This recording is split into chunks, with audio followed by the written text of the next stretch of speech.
Hey, everybody, how you doing? Well, that's good. Welcome to PHLY Flyers, presented by Bet365. Download the Bet365 app. Use code PHLY365 when you sign up. Whatever the moment, it's never ordinary at Bet365. My name is Bill Matz. I'm your director of fun and games for the evening. Joining me today, it's Broad Street Hockey's own Kelly Hinkle. Hinks, how have you been? Great. Yeah. So good. It's really been a lot of fun watching these last few Flyers games, I'll tell you that. What I really appreciated yesterday was at least the game started at 3 o'clock.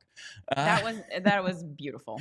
The Philadelphia Flyers have been shut out in 3 straight, and we'll get into that in just a minute, including we got to bring up past trauma because it's never happened in the regular season before, but it sure has in the postseason.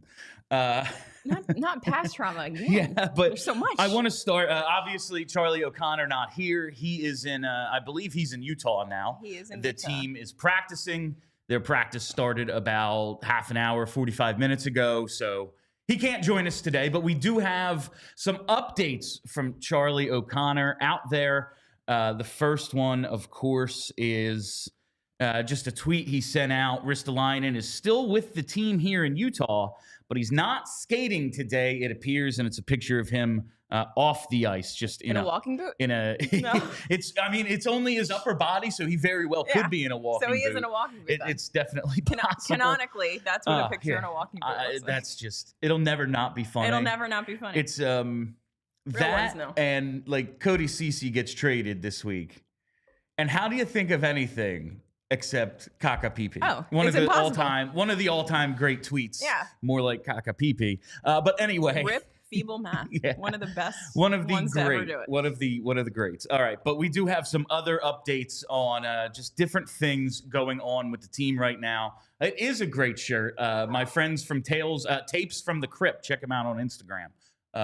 Thank you. Yeah, so some other updates from Charlie as well on other injuries and news. First thing, Pelletier and Kuzmeno are not here yet, but Tortorella didn't rule out the possibility that they could join the team for tomorrow's game, so that would be cool if we got to see them.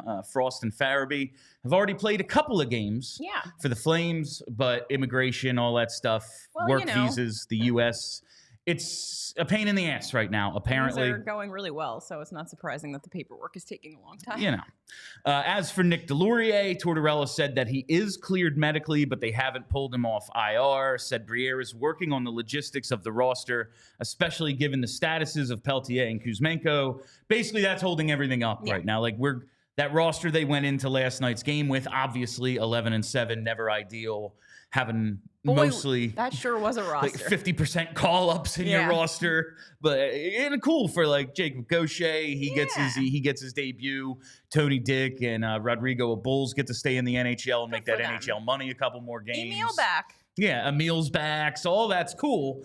But we might be doing this again in Utah tomorrow. We'll see. And finally, Torts says that Ristolainen is nicked up. Says there's nothing too serious, and he spoke with Risto this morning, unsure of his status for tomorrow, though.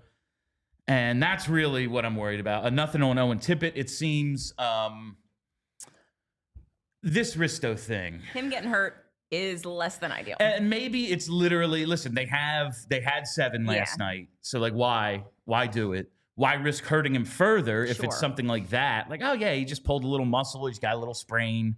Why let him go out there and get hurt and just tank his value?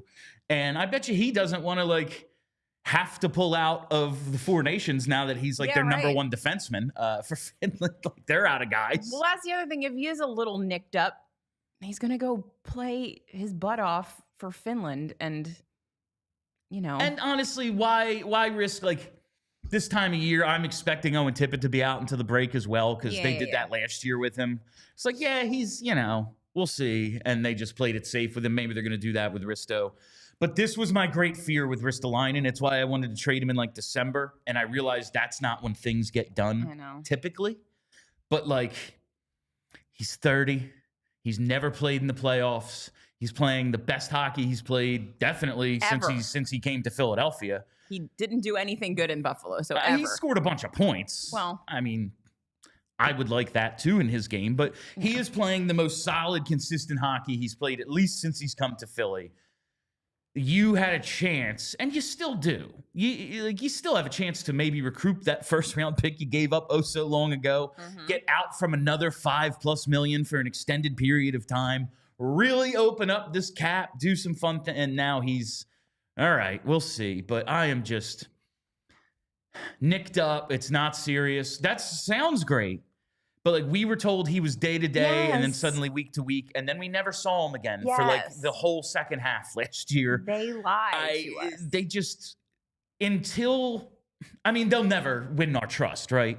Like what could they possibly do? Because we just have, again, like the background of all the past trauma. Right. Like guys just disappearing, obviously Ellis Island. Yes. All these things that have happened. Like we'll never really trust the report.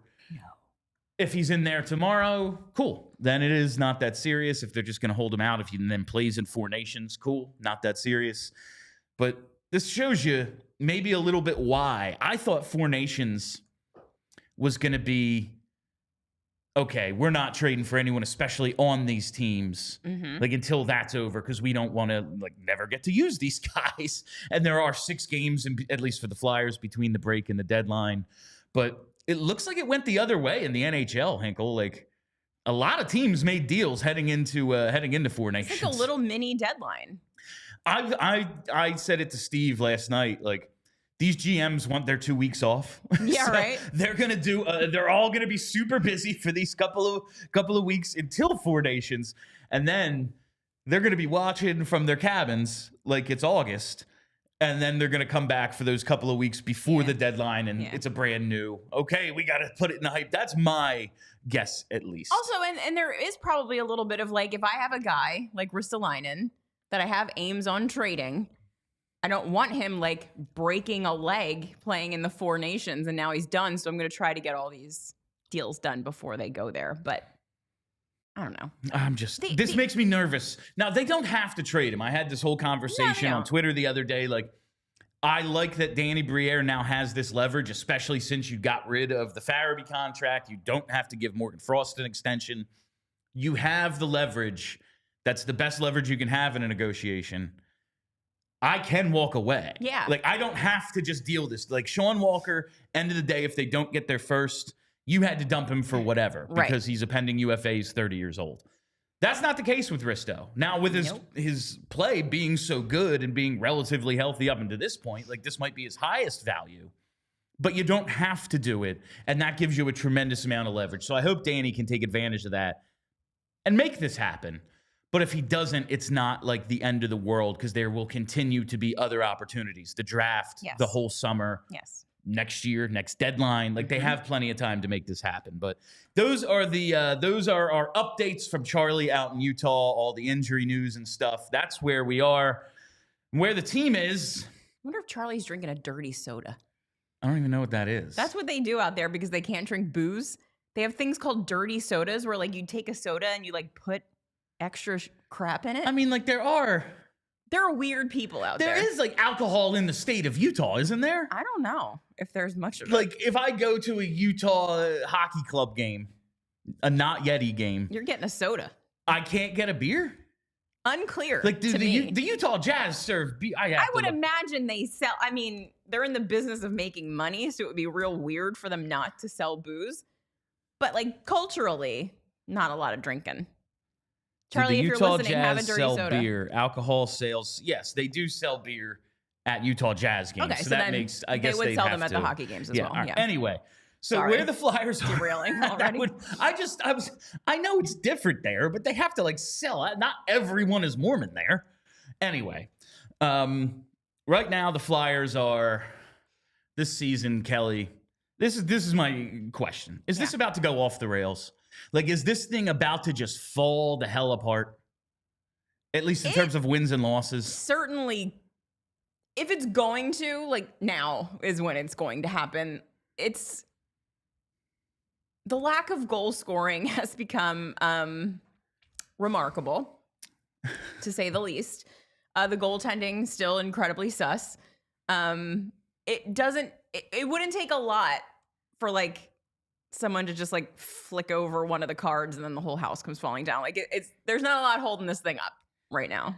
And they traded two guys that, while they weren't lighting the world on fire, you know, they have a chance to score. They did some stuff. Yeah. Every now and then we're able to think of what you may about these players. In my opinion of them, neither high. I am happy with the trade they made. Yeah, it's fine. Sometimes they scored. Yeah, Morgan Frost, pretty nice goal last night for the Flames. Sometimes these guys scored. You took that option out. And now with like, we're going to talk about Konecny in a little bit. And Owen Tippett's hurt. Matvei Michkov, tired, whatever, slumping, rookie wall, whatever you want to say. Yeah. He's obviously not putting up points the way he was. When your offense is centered around Noah Cates and Tyson Foerster, two guys I like. But that's been like they stopped scoring and then the team stopped scoring. Yeah, we should be super psyched about them being our third liners. Yes. Yeah, I really like Noah Cates. They shouldn't be the best players on our team. Noah Cates at a third line role, dope. I think Tyson Foerster might eventually work his way up into like being a real good top six guy, especially with like the other elements he brings. But at the end of the day, you have to score consistently to be a real top six guy. Yes. That's not him yet.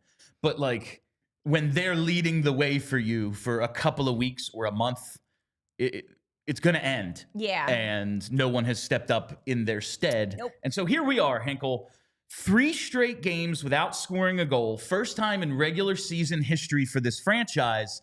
They did, of course, do it in the 2002 playoffs against the Ottawa Senators in what was the lowest scoring playoff series of all time for a team.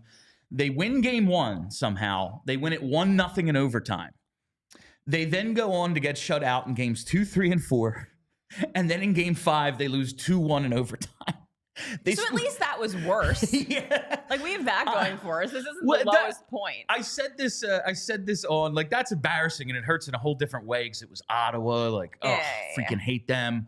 All that. But at least, like, that was a Stanley Cup contending team, and, like, the Flyers were in the playoffs against them. Is this worse?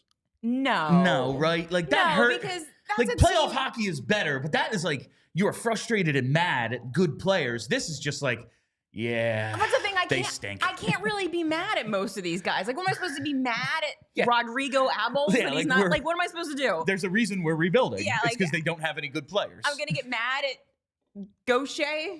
Gaucher. I'm supposed to get mad. Like these are just guys. Like I can't get mad at them.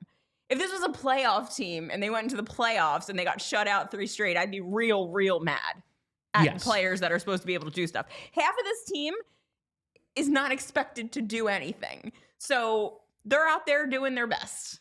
Henkel. It's just not good because they're not good. We can talk about the 3 straight games thing. And yes, Scott Lawton scored that empty netter against the Devils on Monday a week ago in the like final 15 seconds of that game. So that counts as like a goal. But technically a goal. They haven't scored against a goalie since Garnett Hathaway in the second period last Monday. I think it was 2:49 into the period. It has been 217 minutes and 11 seconds since they've scored against a goaltender. I don't understand what we're doing with Rocky Thompson. Like, honestly, how long does this go on? Honestly, we ran the numbers last night. Alex Appleyard tweeted them out because Rocky Thompson also had a year running the power play a few seasons ago in San Jose. And I believe they were 28th or 29th. They're like 14-some%. Yeah. His 4-season now, like 4.5, whatever you want, 3.5, whatever you want to call it, average is like 14% ever. Like, he's never been better than, I think, 28th in the league with a power play. What do people see in this guy? Maybe he does other stuff right, and I'm sure he's, like, super nice, like, a real good team guy, whatever. But maybe he's a good coach in other regards, but you can't let this continue. Well, he's in charge of the offense. And now we've gone nearly 250 minutes without a goal at all. Like, it seems like there's a problem with the offense, and it's like getting worse as we go, which seems like a problem. And I just don't know. I don't know why you let it go on. If he's still here after the summer, I'm going to be real surprised. There's questions about what's going to happen with Tortorella because next year's the last year of his contract, and like no one wants to be a lame duck, but do you want to extend him? Maybe you give him one of those deals that's like, yeah, it's an extension, but like years 2, 3, and 10, or you have a different role. Maybe it's something like that. But I can't imagine. You can't possibly. Like, I realize the ticket price increase is a different thing, but you're rebuilding. Yeah. You're going to finish. We're going to run Tankathon in a minute. Like, the team's really falling into maybe the area some people wish they would have been in all along. I was going to say, the Tank fans are getting some. But, like, you can't have this. Like, okay, we're selling guys. We never score. Our power play is the worst thing that's ever existed. Again. You can't just go, and we're running it back with this next season. Like, that's not something you can do. No, there should be. The whole point of doing the rebuild this way, in my mind, is that while we understand the team's not good, there are like incremental movements toward improvement. And we saw that last year. Some incremental movements towards players being better. I don't know that we've seen much of that outside of Noah Cates this year. And that is a little bit concerning. And if you just run it back next year and there's no incremental movement towards better with all of these dudes that you've got locked up, it's going to start to look like a problem. And like the only reason the power play isn't in dead last is because Michkov started the season hot on the power play. Right. Like, that's it. Like, now that that's dried up, they're horrible again. And I don't see a way forward for this thing, but this offense as a whole is freaking terrible. There are people right now, and like I see in the comments a lot of like, well, maybe Torts is done. Like, and I want to talk about the timing of the trade after the break in a minute as well. But like, Matvei Michkov gets benched for, listen, I'm cool with managing his minutes. Benching him for 30 minutes, I think at this point is asinine.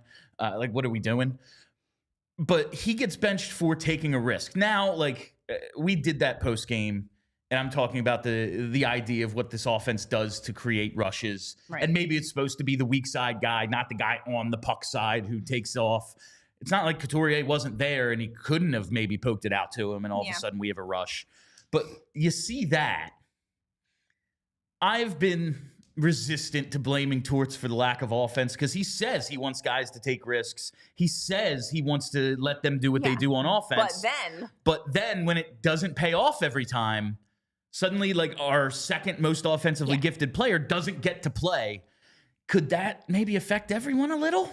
I would imagine that it does. I mean, the problem is, like, I would think that if you are trying to win this hockey game, like you're Travis Konecny or whatever, you're trying to win this hockey game, and you see that, like, we're not going to play a guy for 30 minutes, which means I'm going to have to play more. I'm going to get more tired. This guy could probably score a goal. They're not going to let him try. Like,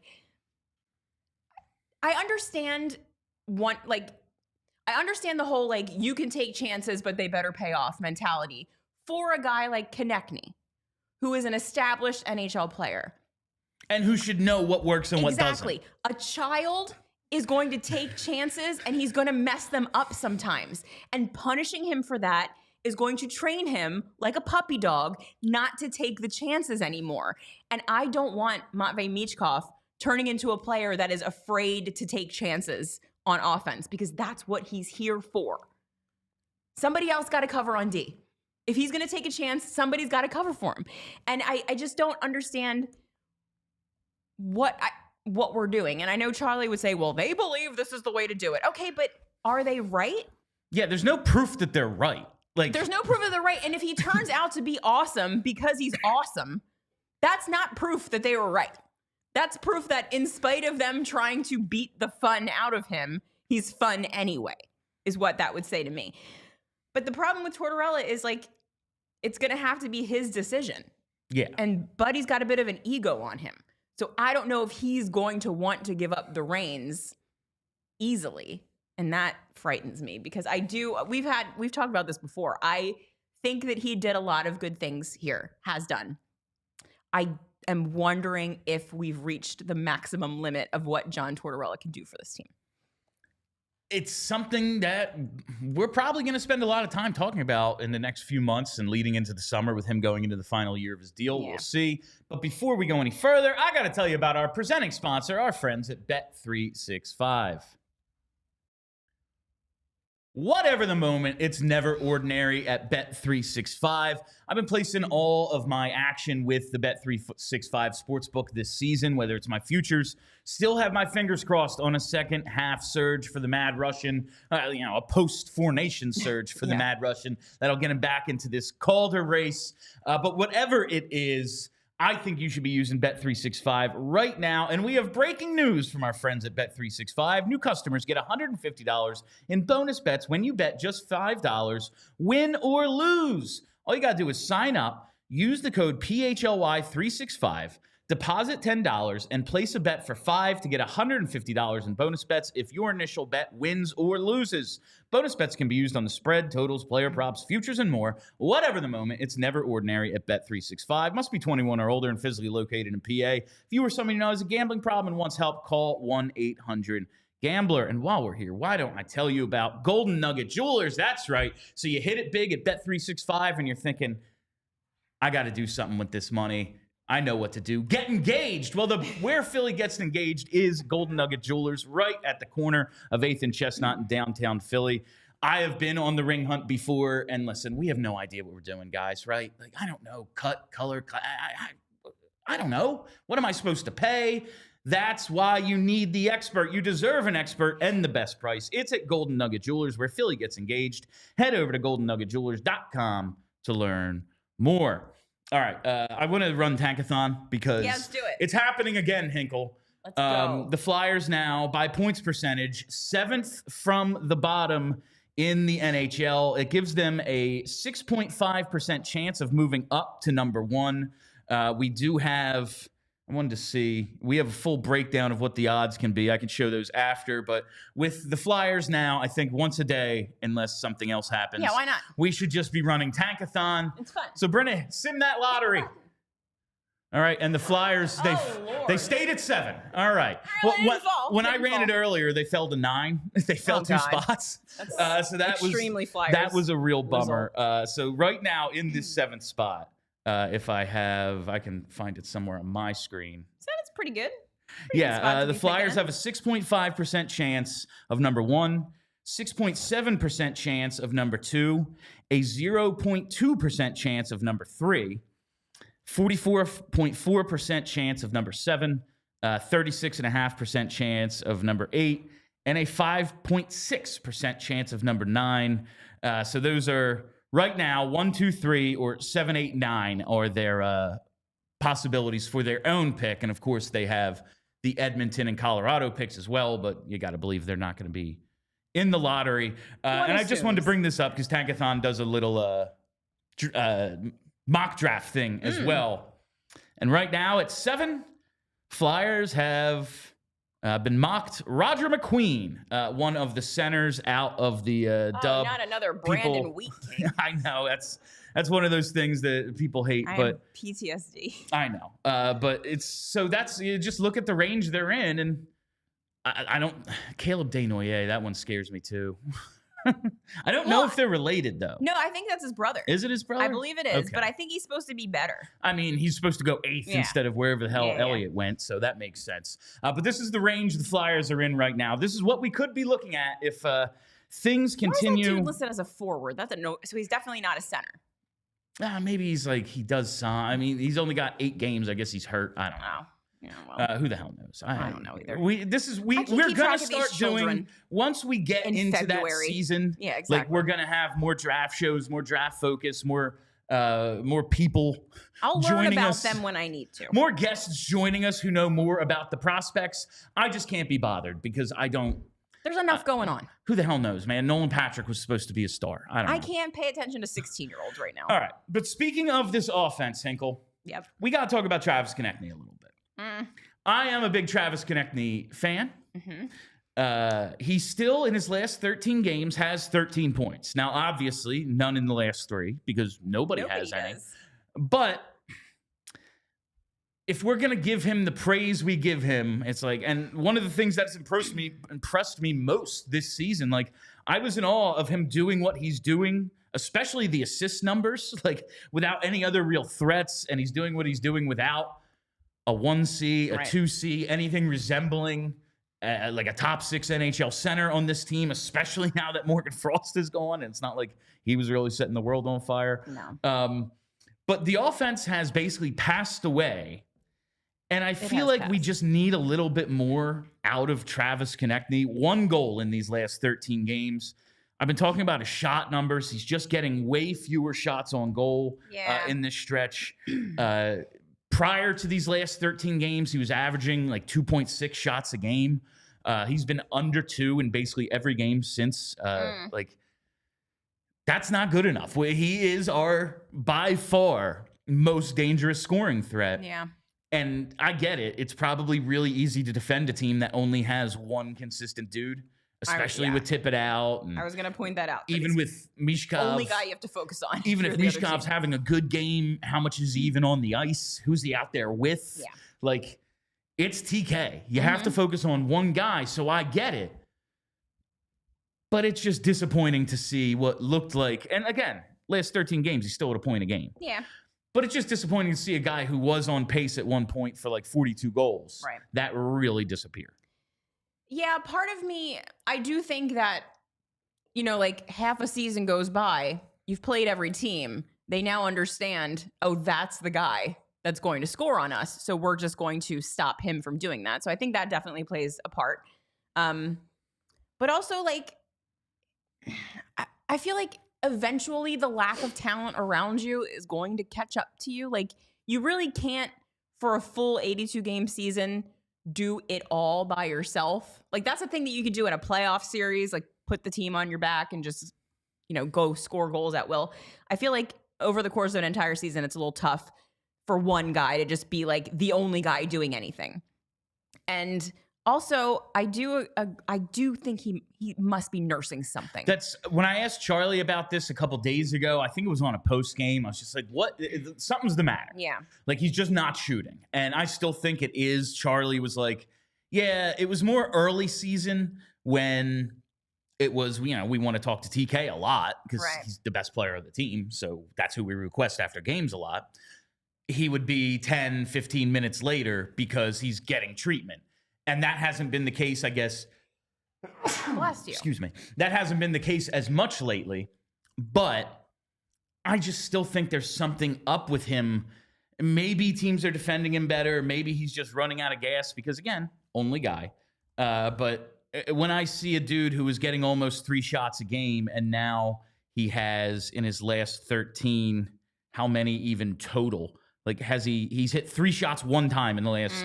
in the last 13 games, 2 or fewer in every other. Like,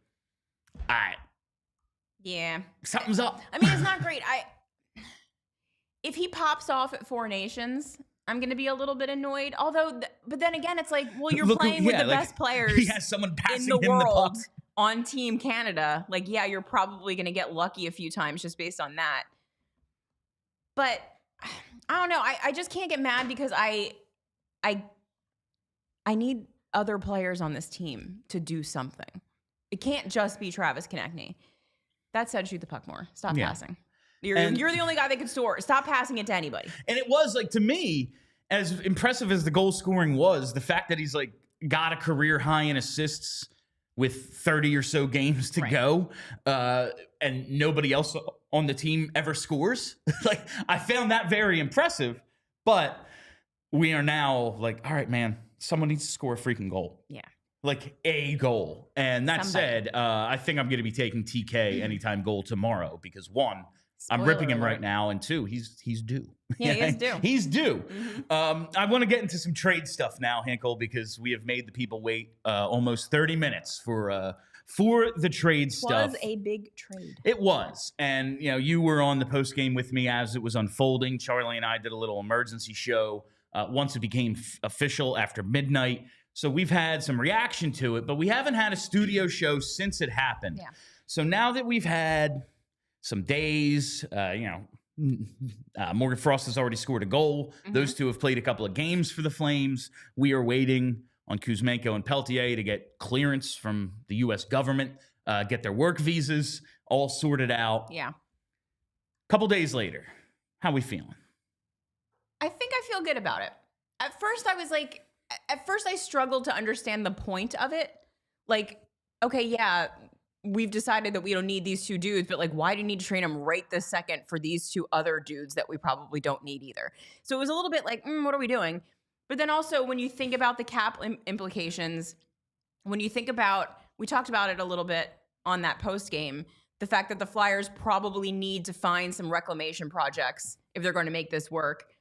Kuzmeno has shown before that he can be pretty good in this league. So like maybe you can make something out of him and you give it a try.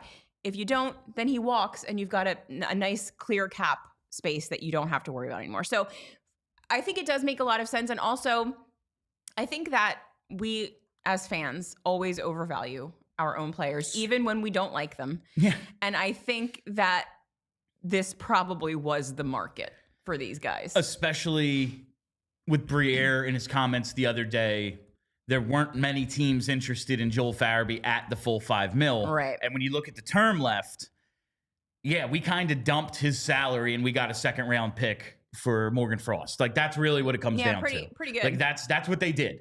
And honestly, it could go a lot worse. Jacob Pelletier, maybe he's something. Maybe he's a bottom six player, maybe with a little more opportunity. Maybe he's the kind of guy Torts can turn into something a little bit. Like maybe there's something there. Kuzmeno, I think there's a couple of paths for him. I don't know if any of them result in him being here next season. That would be very surprising simply because, like, if I'm the Flyers, I'm like, yeah, man, you can stick around for like 2.5. And he's like, well, I'll just go back to Russia and make big bags of money. Yeah, cool. Yeah. Cool, do that, bud. Maybe that's the case. But I think there's two possibilities. One, he's just here for the rest of the season, and that's cool. We get to see him. I don't know if you can play him and Michkov on a line together, especially with Tortorella as the coach.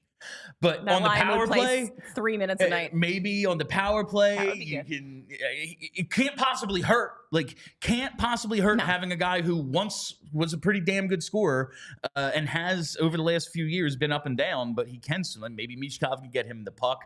And I also think it's another buddy for Mish. They know each other a little from their time at SKA together. Mish. They can talk to each other. Yeah, like he actually has someone he can sit down and have a conversation with, which there's a few guys, and I think he's learning pretty well. It sounds like he understands. He's not all that confident in speaking. But, I mean... learning another language is really hard. Oh, my God. I can't imagine it. I simply cannot imagine learning another language. No. Like, I don't think my brain allows it. And the guys are joking around with him. They're nicknaming him after Mike Tyson. Like, I guess he can communicate a little. But I bet you it's difficult to not be able to, like... just sit down and have a conversation with more than a few of your teammates. Yeah. This could help. I won't be surprised when we hear that Kuzmeno and Mish are hanging out over the Four Nations break. Love that for them. Yeah, it'll be something like that. Maybe he's just a buddy for Mish for the rest of the year. Or he comes in, power play looks a little better, scores a few goals, picks up some points, doesn't look like a total disaster. There's 6 games after the Four Nations break before the deadline. Plays well in a few of them.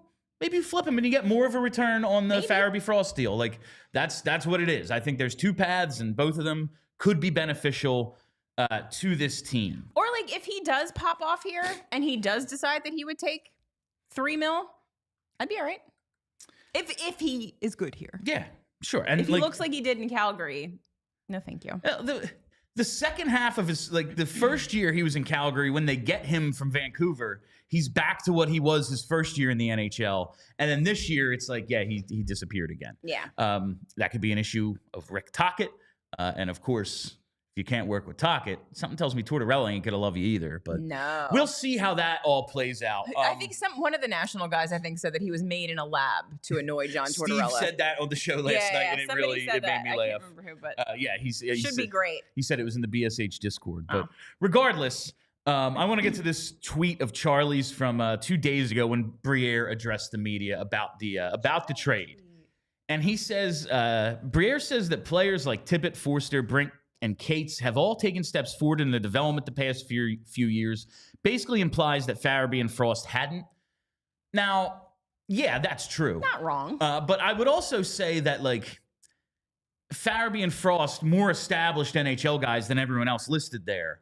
And it's kind of, more push them out than, like, those guys didn't take steps. Because I do think Morgan Frost, like, since Torts has got here, has taken steps. Like, he wasn't that great of a, he never scored in those first few attempts at him playing in the NHL. Now he scores some. But I think it's more like them pushing those guys out. And I'm not sure if I totally get that, if I totally buy the implication that, well, those guys hadn't. And it's more, we can now replace them.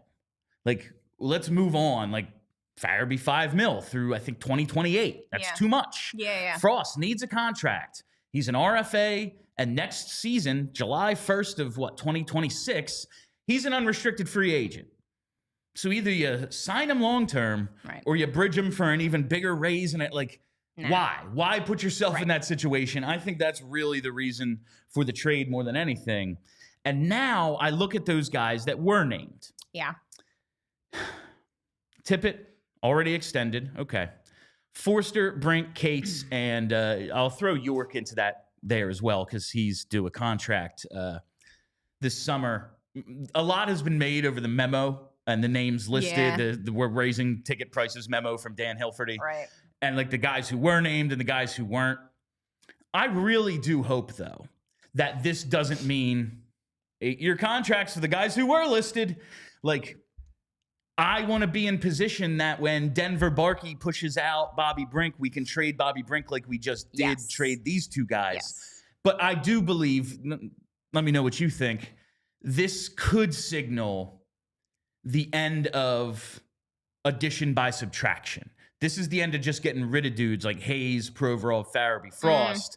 And now it's, Bobby Brink can be traded, but in a deal for a center or a top 4 defenseman or a freaking goalie at some point. No more dumping guys. I think that's what this signals. Do you buy that? And like, we're going to move on from guys like Risto because that's what you do. But I think that's kind of the turning point here more than, well, they didn't really develop. Well, they were what they were. I mean, I certainly hope so. I'm assuming this is just another case of Tortorella deciding these guys didn't have it and him communicating that with the front office and them having half a year to figure it out, and they didn't. I would hope that there aren't any more guys left that aren't John Tortorella guys. Like, because how many guys can you trade simply because the coach doesn't like them? Like that gets a little crazy after a while.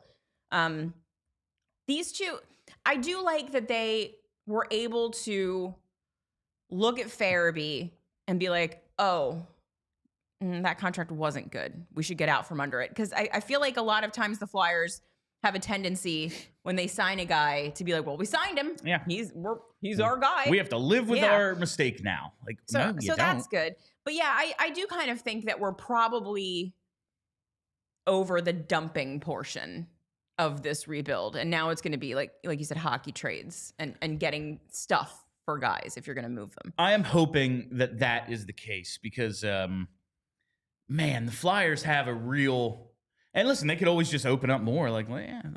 But I am hoping that these roster spots, like that they've opened up. Yeah, we have Kuzmenko and Pelletier now. We'll see how that all turns out. But I'm liking what they're doing in terms of opening up this cap space for the future, Hinkle, because we got some pretty good news about the salary cap and what it's going to be in the next few years. We saw this from Elliot Friedman a couple of days ago when it all got announced. The NHL and NHLPA are going to raise this cap, and they're going to raise it pretty good because let's go. NHL revenues are very strong right now. We will see what direction that takes given the state of the world. But right now, 2025-26 salary cap, $95.5 million next season. Pretty good. 2026-27, a nearly $10 million jump to $104 million. And 2027-28, $113.5 million. Let's go. This could end real up numbers, being, like a real sport. This could end up being really, really good for the Flyers because you look at their cap situation and the guys they've moved on from, the dead money that's going to be coming off the books in the next few years, the roster spots they're going to have, even guys' contracts expiring down the line, like Delorier, Sealer, Hathaway, couple mil here, couple mil there. It all adds up, Hinkle. They're going to have a huge cap allowance, which opens up for the possibility of the thing we love the most, offer sheets. The offer sheet, baby. Offer sheets seem to be coming. Let's effing go. Did you take away from Briere's press conference? Because I didn't necessarily. A lot of people are thinking this means they're going big game hunting this year. Yeah. And on today's 32 Thoughts, Elliot Friedman kind of implied that's what he took away from it. Yeah. I don't know if it was like something like, oh, yeah, this is what I'm hearing, or if he just thinks that's what Danny Briere said. I don't know if it means this summer because they still do have Michkov bonuses. Yeah. We don't still know what's happening with Ryan Johansson. What's happening there? What are we just waiting for somebody to decide? I guess. Yes, we'll have to ask Charlie about that. We don't really know what's happening there. Kevin Hayes, still another year, 50% retention. Cam Atkinson's number drops $600K, but it's still on the books for another year. But even Kuzmenko's deal's coming off. Eric Johnson's coming off. Now, Konecny's cap hit does jump like 3.25, so not a ton. And then Noah Cates, Tyson Foerster, Cam York, and Jacob Pelletier, all pending RFAs. So there is money that they have to spend. Yep. I don't know if it's this summer, but they are going to be in a place where they're going to do some, at least attempt to do some exciting stuff soon. Do they have enough picks to do it this summer if they wanted to throw an offer sheet at somebody? Because there are some interesting names out there this summer that you could throw an offer sheet at, and it would instantly improve this hockey team. They do have like their own first, their own second. Do they have a third? I do not remember. They might not have their own third because we found out, we confirmed last year, like, oh, they have all these picks. Maybe they can do it. It's got to be your picks. Now, you could always do things like the Grattan thing where it's like, okay, give us our picks back. Here's like Michael Remberg and I think like Carl Dykhouse or something. Like, you move things around. Yeah. But the initial offer sheet, it has to be your own picks. Because if they have the ability to just like throw a Shea Weber at Marco Rossi, there's some really interesting names on the list. Wyatt Johnston coming up in the chat. That's another one. Wyatt Johnston is there. I would throw a Shea Weber at him as well. It would be fun. I do think that the strategy, I don't know what the Flyers are going to do because the Flyers are the Flyers and they want to get back to being who they are. I do think the strategy is going to be more like what St. Louis did, where it's the next tier of guys, like young dudes you think are going to break out. And it's not the break the bank thing. It's just forcing teams like Edmonton who have major expenditures. Like, remember, they just had to re-sign Draisaitl and McDavid is coming up. And their dollar's worth like 44 cents. And their dollar is worth nothing. Yeah. Like, maybe you focus on those and it's like, well, every dollar we give a middle six guy, a defenseman who might be a good second pair dude. Yeah. Every dollar over what we have budgeted for them, we can't give McDavid. Maybe those are the things you target more so than the definite, like, top line. Oh, let's try to offer sheet Bedard or Fantilli. Now do that. Please do that. That would rule. But it might be the next tier down of dudes that the league as a whole is more focused on if this offer sheet summer comes to fruition the way Friedman and some people are talking like it might. We could be having fun for once this summer. But I mean, we always knew that it wasn't this summer. It was next summer. And that's when things really get crazy. We got a tweet about this today from at Ross the Boss 20, looking at the summer of 26 being pretty intriguing. Now, the first two names, Natchez and Zegras, they're on the list, but they're not actually centers. But Connor Bedard, Logan Cooley, Leo Carlson, Shane Pinto, Matthias Maselli, Kirby Dach, Cole Perfetti. That's some good ones right there. I think Fantilli would be on that list as well. That would make sense. Micah pointed out to me that Shane Pinto literally never passes the puck, and now it's the only thing that I can see. That's fun. He has I would the puck. like a guy who never passes. He literally never passes the puck. And something about that is very attractive to me because I feel like the Flyers pass too much. I'm looking at you, Travis Konecny. Stop getting assists. Shoot the puck. They do seem to love to overpass. We talked about that on post-game last night. All right, before we go any further with today's show, I got to tell you about our friends at Glatt Hair Restoration.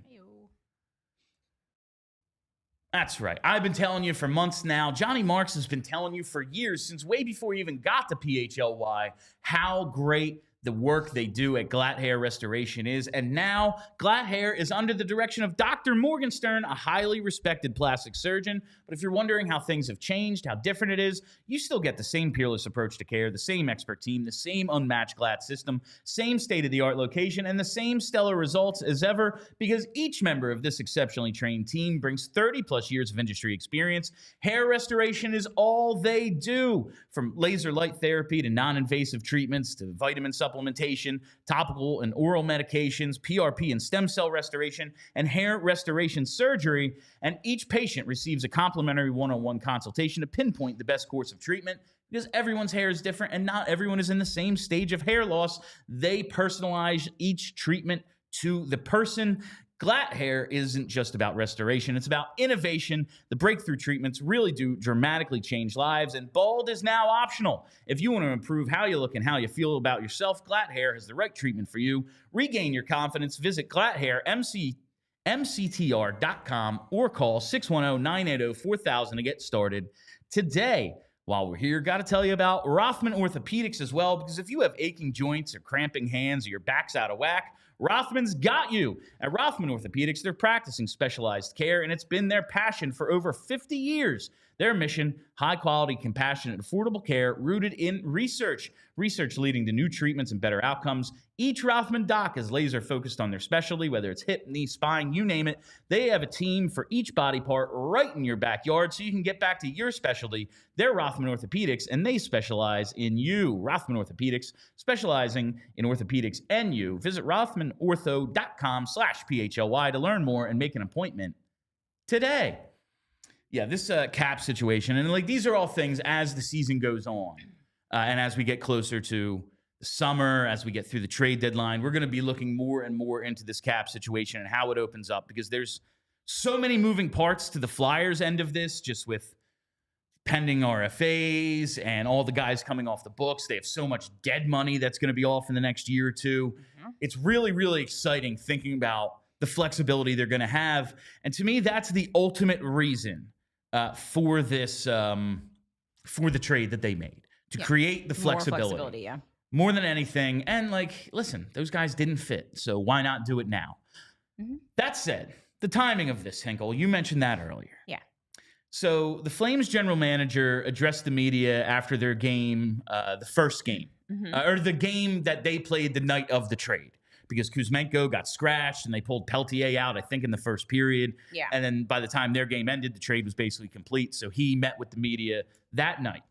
Like after it became official. And he said that he and Danny talk a lot. They're younger GMs. They check in with each other. They're comfortable talking to each other. That. And maybe they've exchanged some of these names before and it wasn't a fit, couldn't quite make the deal work, whatever it is. But that this came together pretty quickly the morning of, like the first time they actually were like, let's hammer out a deal. That's when it came together that morning. I want to ask you about this. We all saw the lack of pushback in that third against the Devils. I talked about this in that post game and last night with Steve. Like that third period against the Devils, first 7 periods of the 3 games in a couple of weeks, they beat up the Devils pretty good. Mm-hmm. Second period happens. Listen, the Devils are a lot better than the Flyers. They finally had their breakthrough after the Flyers beating them up pretty good. It happens. Mm-hmm. Game's probably over. You're down 4-0. You can't really score. But this Flyers team has made a habit out of pushing back. There was absolutely none in that third period. Nothing there. Really wasn't. Maybe they're gassed, whatever. But that kind of looked like the start of, ooh, this isn't going well. Yeah. Like, do you think maybe this trade was a little bit in response to that? Like, at least somewhat? Like, we're shaking things up now, moving on from some guys that we're probably moving on from anyway in the deadline, the summer, whatever it is, to maybe try to stop what would be a coach-killing emotional slide, because we've seen that happen with this organization time and time again. Yeah. And listen, they could still lose 10 in a row. Who the hell knows? But this is, in other situations, we've heard, and it's impossible now with the salary cap. That's why coaches just get fired, because you can't make trades. But we've heard in the past, GMs have gone, I owe my coach one trade. if I can shake things up and see if I can change it for him, and then we assess his job. Could this be something like that, even though the Flyers are a little different because, like, Torts is basically part of the front office, too? I mean, I do think you're onto something because this team this season has done a whole lot of comeback from behind to win hockey games. And I think that if you start seeing that effort start to wane, it starts to look like that season a couple of years ago when they were just like obviously not trying. A couple of years ago, like I guess like 3 or 4 years ago now at this point, where they obviously 21. Where they just full on quit playing. Yeah, and it's very easy to imagine that that would happen to a John Tortorella-led locker room. It's kind of what happens with every coach, but we know it definitely happens with him. So I can see them kind of being like, all right, if your guy's not going to get it together, like, just so you know, no one's safe. We'll trade We'll trade anybody. Homegrown guys who just signed, doesn't matter. We'll get rid of you. Get your heads out of your butts and figure it out. So, I mean, it could have been, but also it could have been that, like you said before, they've been thinking for a while that these guys aren't part of it. And this was the first time that they actually got an offer that they were like, all right, yeah, we'll take that.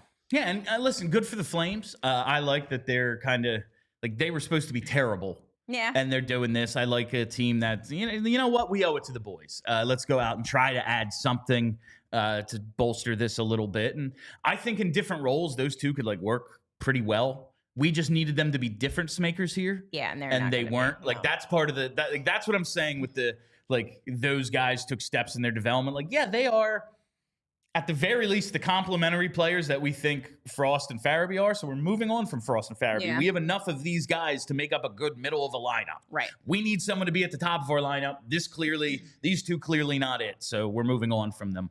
That's like part of the timing issue as well. But I am still pleased with this trade. Like, that said, it's this. I want to see them get a top pick, but I don't want it to be because, like, everything fell apart. Yeah, you don't want them to turn into Chicago. Yeah, like they're a disaster. Because the time they spent building this culture can be undone. Oh, so quickly, too. We've seen it unravel before. So I'm a little worried about the teetering, but at the same time, the most important thing is high-end talent. So, I don't know, get rid of more of these guys if they're quitters, I guess. I would like to hope that most of the guys on this team are not quitters. And I would think that at this point, Tortorella would have weeded them out if they are. Because he seemed to do that pretty quickly. Yeah. Like, I think that's what he thought of Kevin Hayes. All right, I want to do a little bit on Michkov before we get to the Super Chats. So, Matvei Michkov, yes, the ice time has been cut. He has said, the coach has said, the whole organization has basically either hinted at or flat out said he's hitting a rookie wall. He's having trouble with the condensed schedule, the grind of the NHL, the physicality, all that. In his first 27 games, he's a point-a-game player, 11 games, 16 assists. In these last 25, 3 goals, 4 assists. I would like to see him play more. I get managing his minutes. I think when they sit him for 30 straight, like, that's asinine. Insane. Even if you're trying to punish him, like, all right, there's times in that game they have a 4-on-4 and then a power play. You're trying to get back in it. Put him out there for that stuff. Let him, like, okay, regain a little confidence because clearly he's not doing well, but he yelled back at the coach rather than say, I'm sorry, so he had to sit. That's asinine. Yeah. But his play just hasn't been very good. Like, we can acknowledge he hasn't been close to the same player he was in the first half of the season. But you'll take a look at the rookie scoring race. He's still right there. Which is wild. It's pretty crazy how good he was to start the year, considering he has 7 points in his last 25 games. And listen, he's got, 10 more games played than Celebrini, same number of games played as Lane Hudson. He's behind them, but he's right there, and he's still, 9 points up on the next guy in Logan Stankoven. He's 2 goals back of Celebrini, 5 points back of the lead. Maybe it's just wishful thinking. I think he might come back from Four Nations on fire and get himself back in this. That's it. Like Dustin Wolf also, though, like, if he gets the Flames in the playoffs, he has to be a finalist. You would think.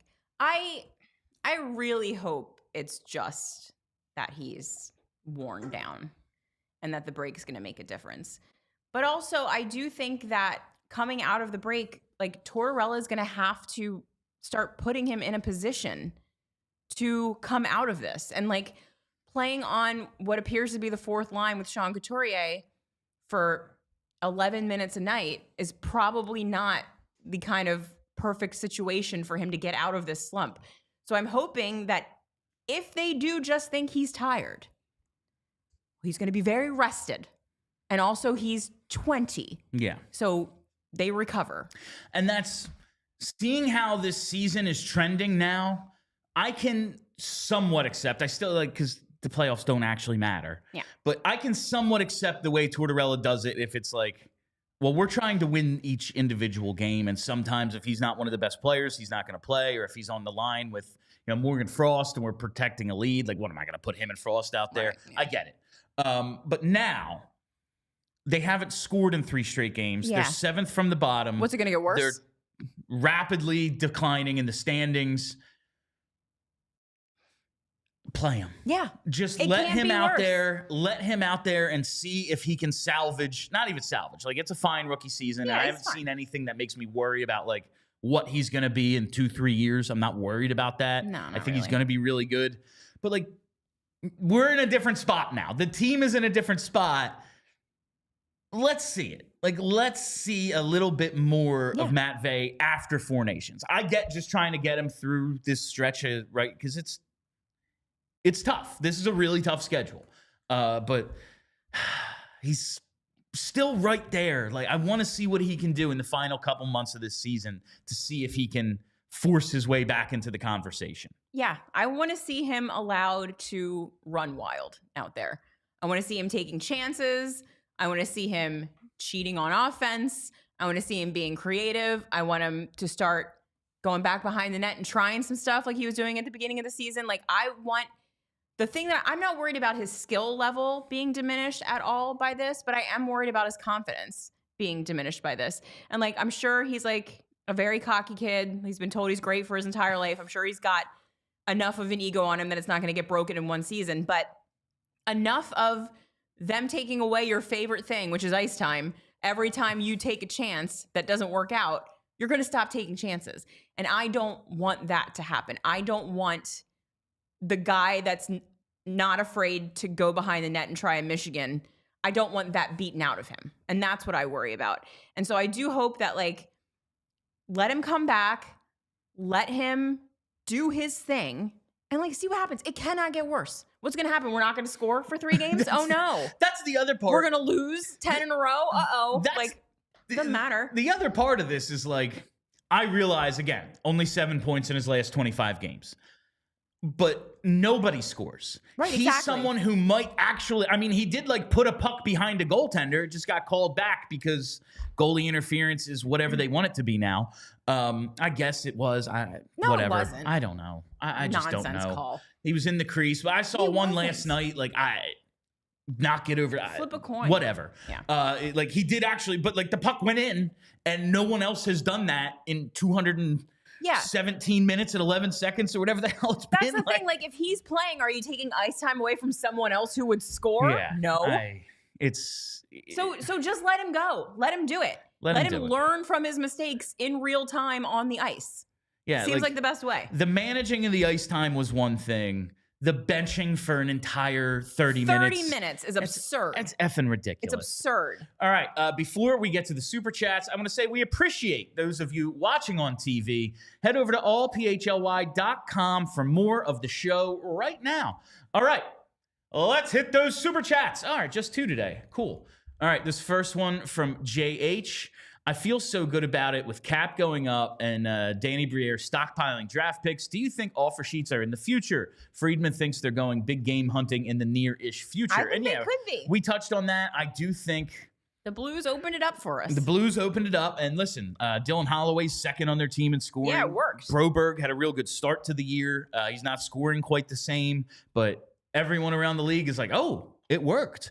And maybe that's, again, like more the path where you look at young guys who you overpay a little for what they've done based on what they're going to do, you think. and teams go, can we really commit? Like, you sit down in arbitration with these guys, it's like, well, look at what you've done. We're not paying you that. Right.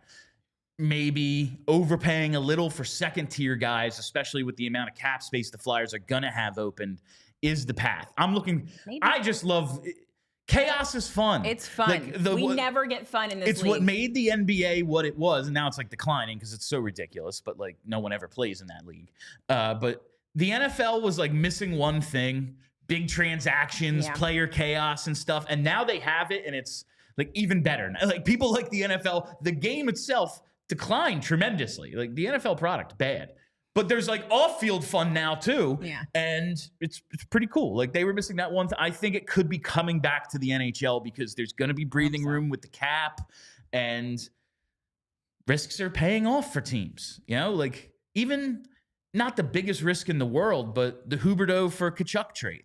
Yeah. Like, big name trade. Big trade. Guy you had signed for a long time, but you wanted to get out and we're going to go get someone else. And players are having a little bit more to do with it as well, like asking for trades and, telling teams don't draft me and things like that. These youths cannot be contained. It's just a little more fun. So I think the front offices are going to have to respond, and the Flyers are in a great position to be doing it.